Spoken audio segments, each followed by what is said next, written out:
करें। हमारे भाइयों में कितना भाई ऐसा है जो अपने आप देख रहे हैं जहूर नेटवर्क को। रोज रोज नई वीडियो देखने के लिए हमारे चैनल को सब्सक्राइब करें, लाइक करें, दोस्तों में शेयर करें। कोशिश कर रहा है। ये तफरका कैसे मचा हुआ है, ये डकैती आई कहां से है, इसकी वजह क्या है? इसकी सबसे बड़ी वजह यह है मेरे दोस्त कि हर कोई इस्लाम का बच्चा बच्चा, मुसलमान का बच्चा बच्चा जानता है कि आज जो मयार चल रहा है, आज की हकीकत जो टिकी हुई है वो पैसे पे टिकी हुई है। तो इज्जत अगर मिलनी है पैसों से तो कोई फजर की फजीलत सुनकर मस्जिद कैसे जाए, जोहर की फजीलत सुनकर मस्जिद कैसे जाए, असर की फजीलत सुनकर कैसे जाए, मगरिब की फजीलत सुनकर कैसे जाए, ऐसा की फजीलत पाकर कैसे जाए? उसे पता है कि हमारे कल्चर में, हमारे समाज में अगर किसी के पास पैसा है, चाहे वो शराबी है, चाहे वो खड़े खड़े पेशाब कर रहा है, उसे पेशाब करने का ढंग नहीं है, लेकिन अगर पैसा है तो खुसूसी कुर्सी उसे दी जा रही है, प्याला चाय का उसको बढ़ाया जा रहा है, समाज में हम और आप इज्जत उसे दे रहे हैं। तो मोड़ कहां लेगा? अगर गलत कहूं तो बताएं, कहां मोड़ जाएगा?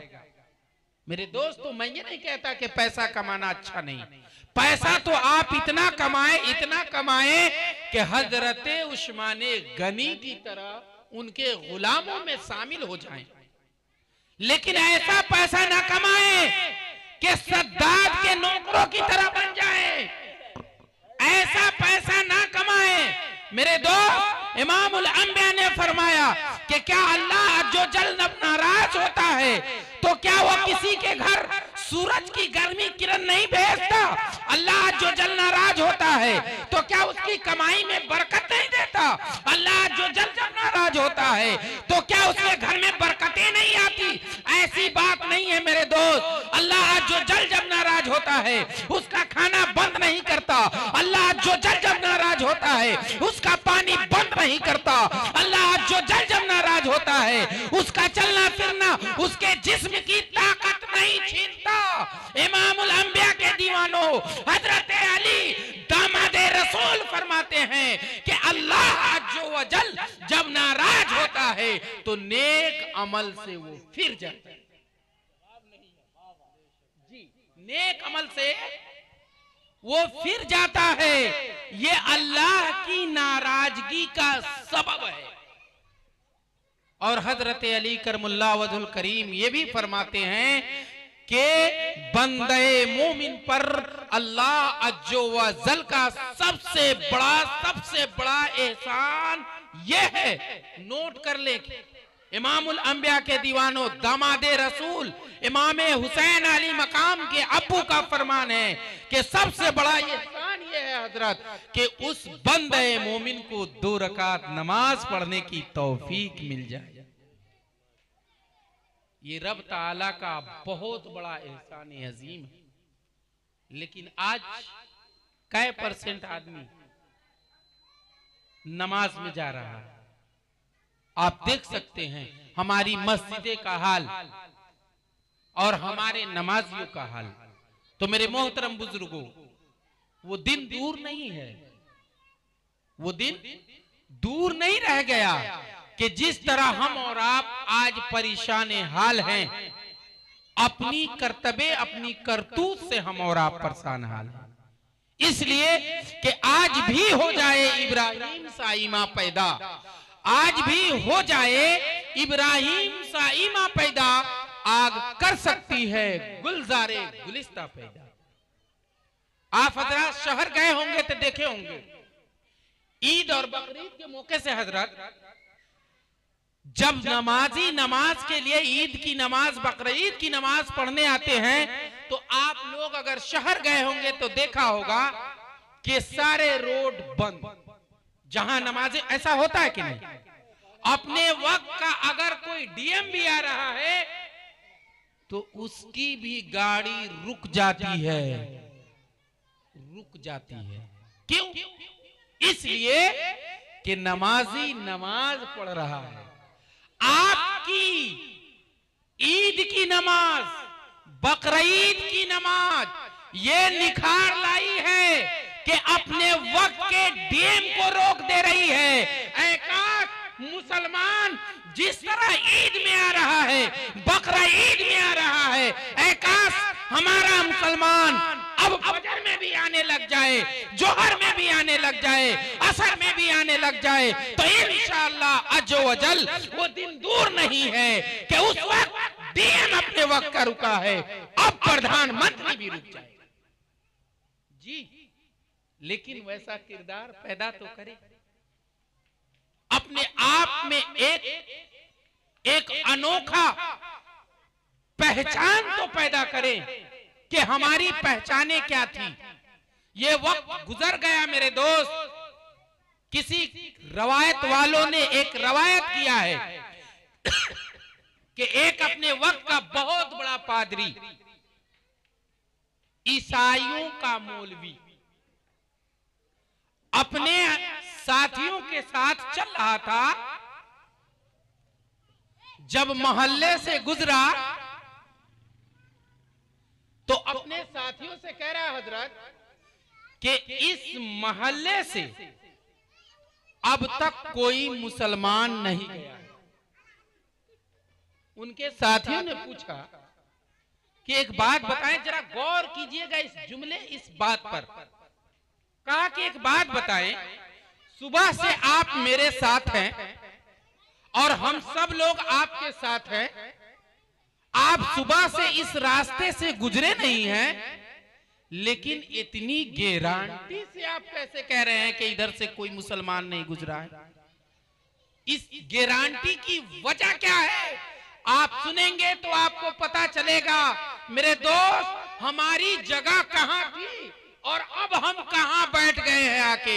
हमारा ठिकाना कहां था, अब हम कहां आ गए हैं। हमारा मानना कैसा था, अब हम क्या मानने लग गए हैं। हमारा किरदार कैसा था, अब हम क्या करने लग गए हैं। हमारी रफ्तारें कैसी थी, अब हम क्या जानने लग गए हैं। हमारी पहचान क्या बनी थी, अब हम क्या पहचाने जा रहे हैं। पादरी कहता है कि इतनी गारंटी के साथ इसलिए मैं कह रहा हूं कि तुम्हें शायद पता नहीं है, तुमने पढ़ा नहीं है, पर मैंने देखा है कि मैं और तुम जिस रास्ते से गुजरे हो उस रास्ते के बीच में एक पत्थर रखा हुआ था। अगर कोई मुसलमान मोमिन इधर से गुजरा होता तो वो पत्थर नहीं होता। ये दिन थे हमारे, ये प्रॉपर्टी थी हमारी, ये पहचान थी हमारी। मेरे दोस्त जरा गौर तो करना, एक शरीयत की मानी जाती है और एक मन की मानी जाती है। मन कुछ और कहता है लेकिन शरीयत का डिमांड कुछ और होता है। रिश्ते की दो किस्में होती हैं मेरे दोस्त, एक रिश्ता होता है खानदानी खूनी और एक रिश्ता होता है ईमानी।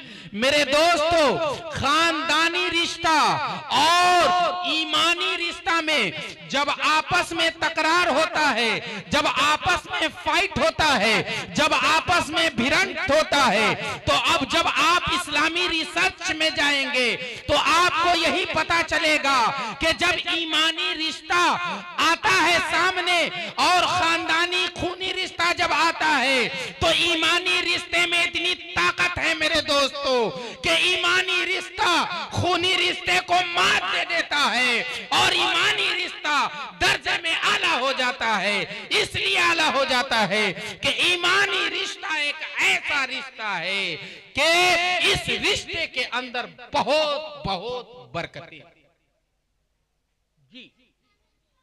तो मेरे दोस्तों, हमें और आपको ये जानना है, हमें और आपको अपना जब आइडियल चुनना है तो शादी के मौके से हो या खुशी के मौके से हो या घर बना रहे हैं उस मौके से हो या किसी भी गमी और खुशी के मौके से हो, हमें अपना आइडियल चुनना है। हम किसी फिल्मी हीरो को अपना आइडियल नहीं बनाएंगे। हमारी माँ बहनें अपनी किसी फिल्मी हीरोइन को अपना आइडियल नहीं बनाएगी।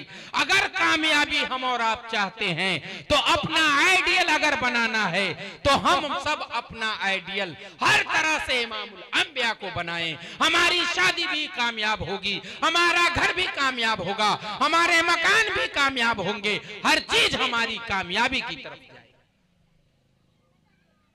तो मेरे दोस्तों और बुजुर्गों, हम और आप अपने समाज में, अपने कल्चर में अक़दे निकाह करते हैं, लेकिन इसकी गहराई में हम और आप नहीं जाते। इसका जो डिमांड है अक़दे निकाह का, उस गहराई तक नहीं पहुंचते। खासकर आज के जो बच्चे हैं, यंग नौजवान, सबकी मैं नहीं कह रहा, लेकिन कुछ ऐसे हैं जिनको इस्लाम से दूरी है, इल्मे दीन की रोशनी से वाशिया नहीं है। वो अपने आप को यूं समझ बैठते हैं कि मेरा जो निकाह हुआ है, मेरी जो शादी हुई है, मेरी जो बीवी आई है, वो मेरी बीवी मेरी नौकरानी आई है, मेरा सारा डिमांड पूरा करेगी, मेरे सारे काम को पूरा करेगी। अगर एक भी काम इधर उधर हुआ तो वो डांटने डपटने और मारने पर तैयार हो जाते हैं। लेकिन आए इस्लाम की रूह से जरा चेक करें, इस्लाम का रिसर्च करें कि मियाँ बीवी होती क्या है, मियाँ और बीवी का डिमांड क्या है, अक़दे निकाह की बरकतें क्या है, अक़दे निकाह के फायदे क्या हैं। इमामुल अंबिया का फरमान है, अक़दे निकाह वो बरकत है कि मेरे दोस्तों, अगर कोई गैरे शादीशुदा है और जो शादीशुदा है, गैरे शादीशुदा अगर 2 रकात नमाज नफिल अदा करता है और शादीशुदा भी 2 रकात नमाज नफिल अदा करता है, इमामुल अंबिया फरमाते हैं कि वो जो शादीशुदा जो 2 रकात नमाज नफिल अदा किया है, गैरे शादीशुदा से 10 दर्जा बढ़ जाता है।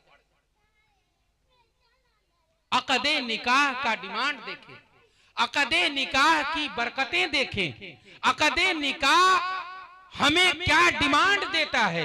हम और आप समझते हैं, हमारे और आपके इस्लाम में बहुत सारी इबादतें दी गई हैं। हम और आप नमाज पढ़ते हैं, ये भी नेक अमल और इबादत है। हम और आप रोजा रखते हैं, ये भी नेक अमल और इबादत है। जिसे मालिके निसाब अल्लाह अज़्ज़ व जल ने बनाया है, वो हज को जाते हैं, ये भी नेक अमल और इबादत है। लेकिन ऐ मेरे दोस्तों, आप जरा गौर तो करें, परखे तो सही, ये नमाज से पहले, रोजा से पहले, नमाज से पहले, हज से पहले, ज़कात से पहले, अल्लाह अज़्ज़ व जल ने जो हमें और आपको नेक अमल दिया है, नेक इबादत दिया है, वो बरकतें निकाह,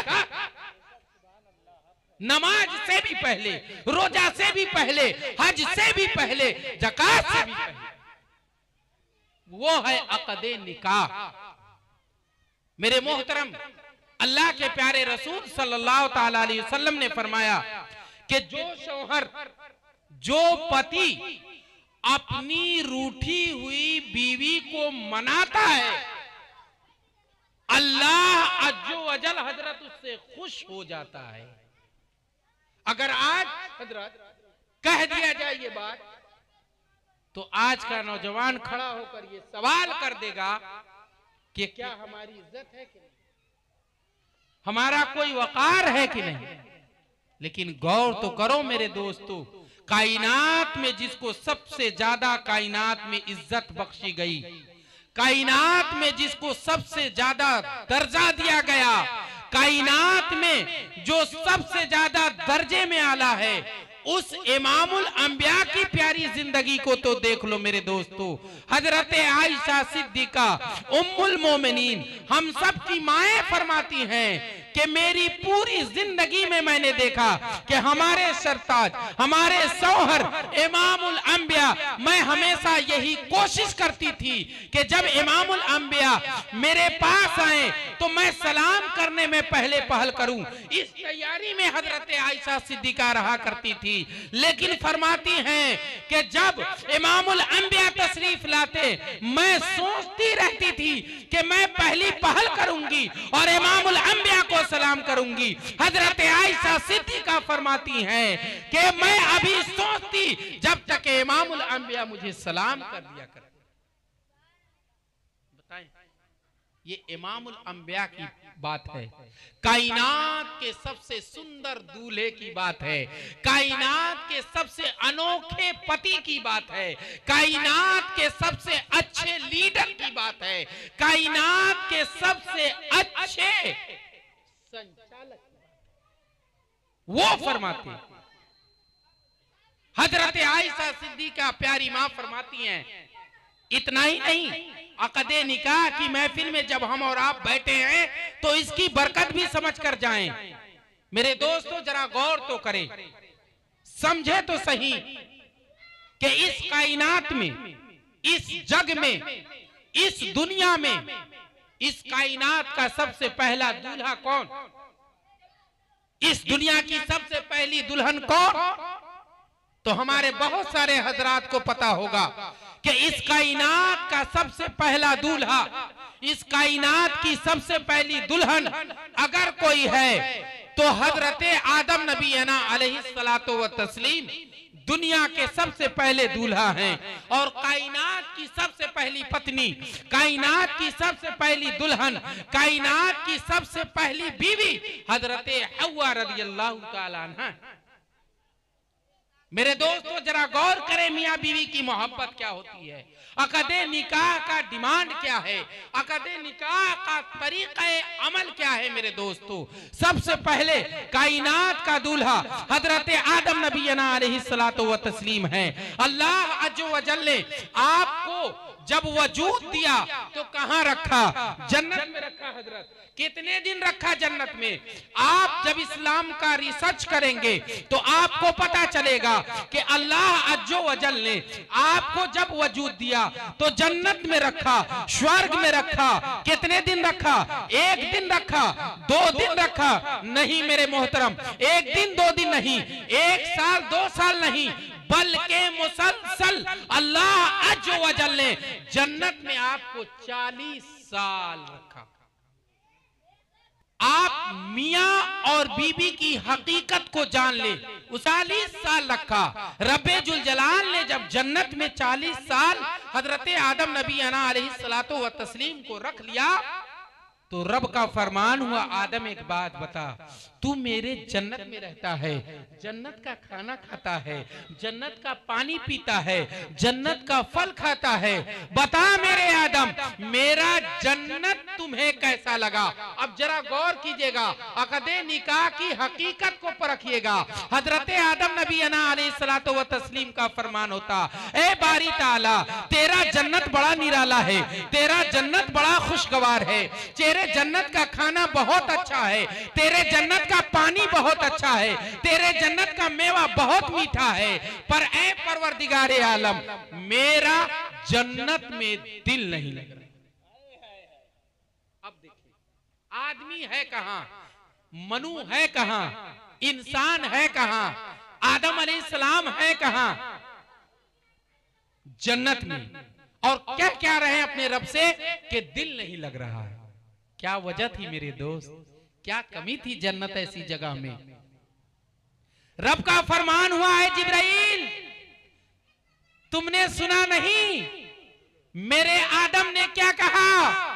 मेरे आदम का दिल नहीं लग रहा है, एक काम कर सिदरा छोड़ दे, जन्नत में जा, मेरा आदम आराम फरमा होगा। मेरे आदम के बाएं पसली को तराशना, काटना। मेरे दोस्त ये जो काटना आप मेरी जबान से सुन रहे हैं, ये हमारे और आपका काटना नहीं है, ये नूरी काट है जिससे ब्लड नहीं आता है, खून नहीं आता है। रब का फरमान हुआ हजरत आदम के बाएं फसली को काटना, जब तुम काटोगे मैं वजूद हवा दूंगा और हजरत आदम नबी अलैहिस्सलातो व तस्लीम का दिल लगेगा। इस तरह से आदम अलैहिस्सलाम के लिए हजरत जिब्रील आए, सिदरा के प्रधानमंत्री आए और उनके बाएं फसली को तराश दिया, काट दिया। कायनात की सबसे खूबसूरत दुल्हन, कायनात की सबसे खूबसूरत पत्नी, कायनात की सबसे अच्छी बीवी वजूद में आ गई। मेरे दोस्तों, यहाँ ठहरा कर अपनी गुफ्तगू को समेटते हुए एक अच्छी और बहुत गुडलक गुफ्तगू आपके समातों के हवाले कर रहा हूँ। आप जरा गौर कर ले और इसी बात पर गौर करते हुए अपनी गुफ्तगू को आप तक पहुंचाते हुए मैं खत्म कर रहा हूँ। मैं यहाँ रोक इसलिए रहा हूँ कि आप जरा गौर करें। अल्लाह अज़्ज़वजल मालिके हकीकी है, वो कायनात का रचयिता है, पूरी कायनात को बनाने वाला है। वो चाहता तो हजरत हव्वा को एक उंगली से भी वजूद दे देता, वो चाहता तो नाखून से हुक्म करता, हजरत हव्वा आती। लेकिन वजह क्या है कि अल्लाह अज़्ज़ व जल ने वजूद हव्वा चुना, दुनिया की पहली दुल्हन को चुना, दुनिया की पहली पत्नी को चुना, दुनिया की पहली बीवी को चुना। तो ये बाएं फसली क्यों चुना, इसका रिजल्ट ले ले और इस मिंबरे रसूल से अक़दे निकाह की बरकत समेट कर अपने घर जाएं। जब आप किसी भी डॉक्टर के पास जाएंगे, किसी भी हकीम और तबीब के पास जाएंगे, ये सवाल करेंगे कि वजह क्या है कि अल्लाह अज़्ज़ व जल ने जो चुनाव किया तो हजरत हव्वा का बाएं फसली से क्यों किया। तो हर दुनिया का डॉक्टर, हर दुनिया का हकीम, हर दुनिया का तबीब आपको यही जवाब देता आएगा मेरे दोस्त कि ये जो बाएं फसली की हड्डियां हैं जिससे वजूद हव्वा मिला है, इसका कांटेक्ट, इसका रब्ता, इसका मिलाप अगर कहीं है तो वो है दिल से लगा हुआ। वो दिल से लगी हुई हड्डी है जिससे हजरत हव्वा का, दुनिया की पहली पत्नी का, दुनिया की पहली बीवी का, दुनिया की पहली दुल्हन का वजूद हुआ है। हमें जन्नत से ही सबक मिल रहा है, स्वर्ग से ही हमें यह हकीकत मालूम हो जा रही है कि मियाँ और बीवी मोहब्बत करने की चीज है, मियाँ और बीवी प्यार करने की चीज है। मियाँ और बीवी की मोहब्बत से, मियाँ और बीवी की बनाव से, मियाँ और बीवी के अच्छे कॉन्टेक्ट से, मियाँ और बीवी के अच्छे इखलास से अल्लाह उसके रसूल राजी होती हैं और फरिश्ते दुआएं करते हैं। ये है मियाँ और बीवी, ये है अक़दे निकाह की बरकत। रब्बे जुल जलाल से दुआ गो हूँ अल्लाह अज़्ज़ व जल हम सबों को सुन्नते नबवी के मुताबिक अक़दे निकाह करने की तौफीक व रफ़ीक अता फरमाए और हम सबों को दीन हक पर चलने की तौफीक अता फरमाए। अलैना इल्लल बलाग। अस्सलामु अलैकुम व रहमतुल्लाहि व बरकातहू।